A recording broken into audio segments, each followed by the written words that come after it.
Nous sommes sur le pavillon des viandes du marché international de Rungis. Alors l'activité du pavillon est la commercialisation des viandes de bœuf, de veau et d'agneau principalement et des caisses de viande.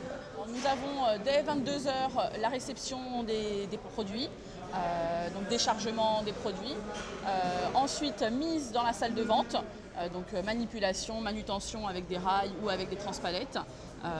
Et vous avez une partie annexe de découpe, de préparation, découpe primaire, de préparation des commandes pour les clients. La pénibilité est une notion qui a été introduite dans le Code du travail en 2010. Et désormais, l'esprit de la loi consiste à identifier dans les entreprises les contraintes très lourdes en termes physiques subies par les salariés, de façon à mettre en place de la prévention pour la réduire ou la supprimer, et lorsque ça n'est pas possible, pour lui apporter une compensation. Alors on est impacté du fait même de notre activité professionnelle et de notre environnement physique, comme vous le voyez.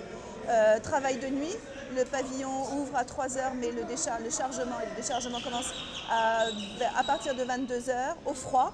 On est à 4 degrés environ pour la conservation des viandes. Manipulation des viandes, bien sûr. Les postes concernés, comme Annie l'a souligné, posture pénible. Donc oui, on est impacté malheureusement par divers facteurs. C'est la raison pour laquelle on s'est tourné vers AG2R La Mondiale et M. Côté dans son entreprise pour nous aider à faire cette évaluation plus fine sur la polyvalence de nos métiers. Nous mettons à disposition nos équipes d'experts et la première étape consiste à regrouper les salariés en fonction des contraintes, de façon à identifier des groupes d'exposition homogènes.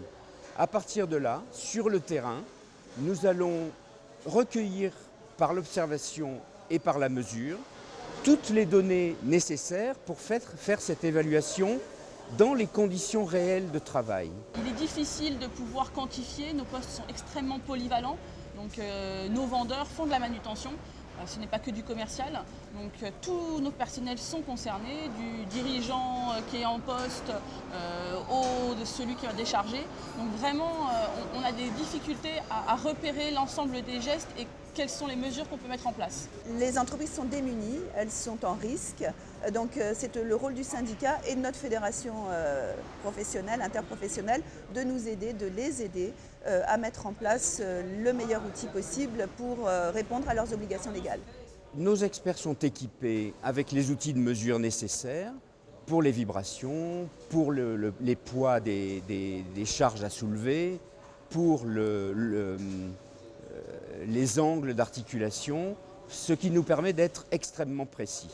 Et nous avons 3 groupes de variables qu'il nous est nécessaire de recueillir: les données d'intensité et de durée d'exposition, les spécificités ou particularités par entreprise, et enfin les mesures de prévention en place ou pas. Alors une fois que nous avons recueilli toutes ces données, nous allons les synthétiser grâce à nos tableurs Excel et à notre application web que nous avons développée dans ce but, ce qui nous permettra de fournir aux entreprises les éléments leur permettant de se mettre en conformité avec la réglementation.